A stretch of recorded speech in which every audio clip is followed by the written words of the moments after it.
Welcome back, exiles. So, we reached maps. Let's see how our build handles them for now.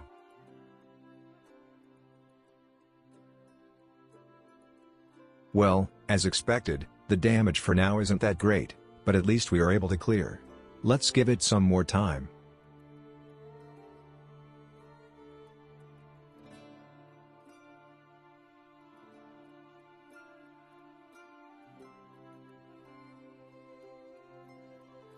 Okay, so the clear is very bad.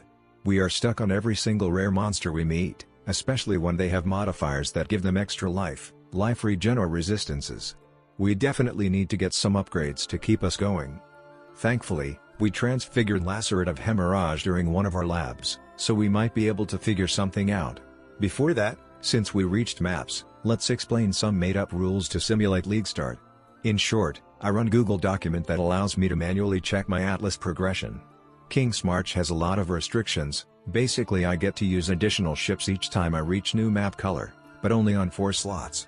Only workers I left from my previous runs are tier 10, which I am only allowed to use once I clear natural tier 16. All these rules are voided the moment I clear natural tier 16. These rules in higher details are available in the same Google document, which will be included in the description of this video. However, if you think it's not fair enough, I am willing to discuss things.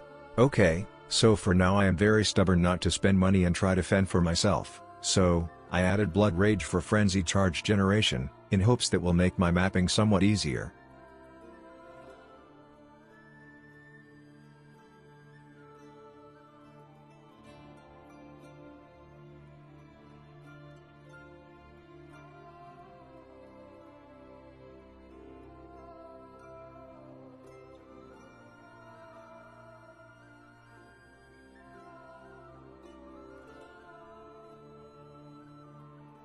So, Frenzy Charges definitely improved things, but that doesn't solve the problem. Easiest way for upgrades would be to obtain a 5 link. But we need far more gold to use it, so give me a moment. Later. Well, wrong league, let's keep trying. As per usual, my ADHD kicked in, and I just kept doing the maps the painful way, so I decided that I could use a unique mechanic that Wild Strike has, and use Combat Focus Jewel. It allows me to disable 1 out of 3 elemental damage the skill can use. However, trade sells them at a crazy value, so instead let's use vendor recipe to cut our costs. In order to craft it, we need a gem that has prismatic tag with 20% quality, and 2 different elemental resistance ring. Now we put our ingredients to vendor and watch the magic happen.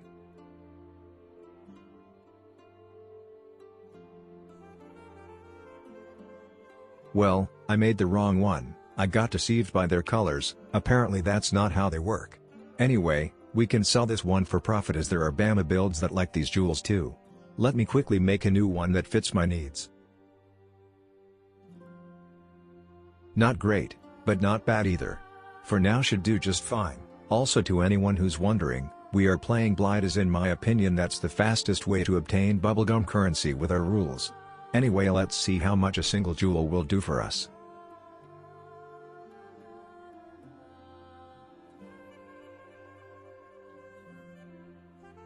Well, thanks to the fact we removed our worst damage, that had no area of effect compared to other types, the improvement is visible. I'd still would like to have a 5 link, and this should be my next target, maybe a new claw too, as this one starts to feel weak.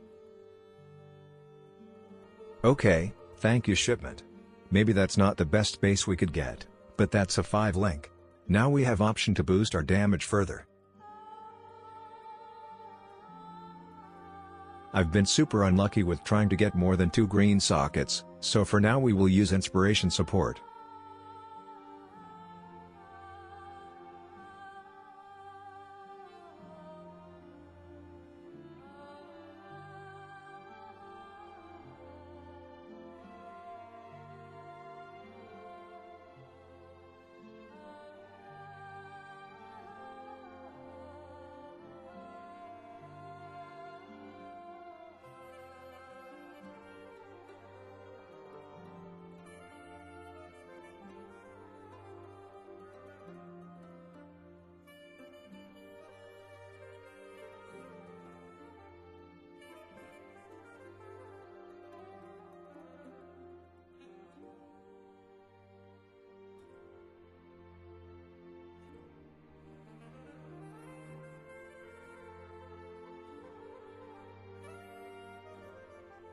Well, clear is slightly improved now.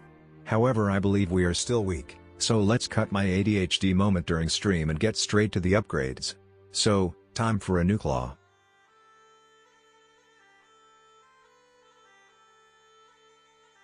This one is pretty good, a lot of base damage, should last us for quite some time. Ideally we'd like to see full physical claw, as in theory it gives me much more damage. Sadly there's a lot of trial and error involvement due to my inexperience and not a lot of written technology around this skill, so I won't be surprised when we end up flipping entire skill tree by 180 degrees almost every episode. The damage is here for now. Yet I am also aware this is temporary boost. Well, guess we can eat this episode. Time to scavenge hunt the trade. New shield with resistances and suppression. New helmet, with armor evasion base, with chaos resistance. Also let's go ahead and craft a new combat focus jewel for sale. We got quite lucky, almost max roll, should sell for quite a few chaos orbs. Also, let's try to hit better combat focus than our current one is. Well, unlucky, but I guess we can still sell it for a bit of pocket cash. Also let's buy a new amulet, with a lot of strength, life, and elemental damage with attacks.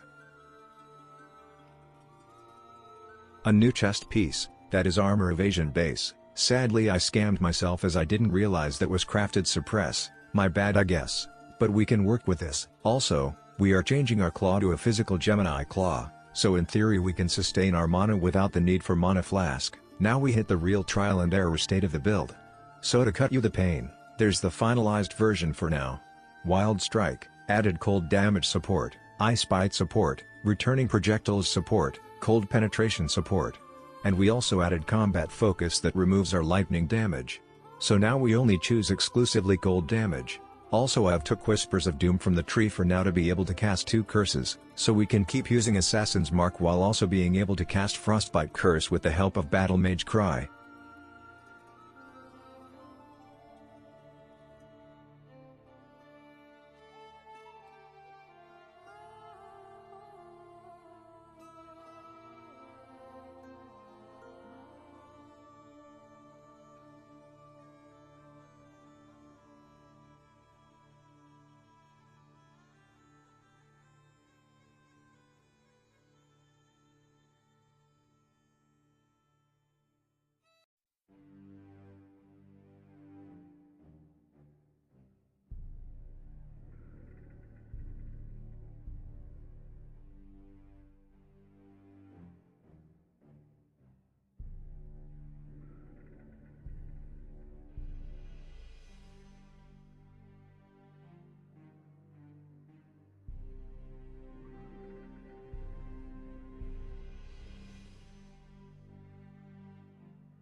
Okay, I think we are in decent enough spot to try our luck with Uber Lab.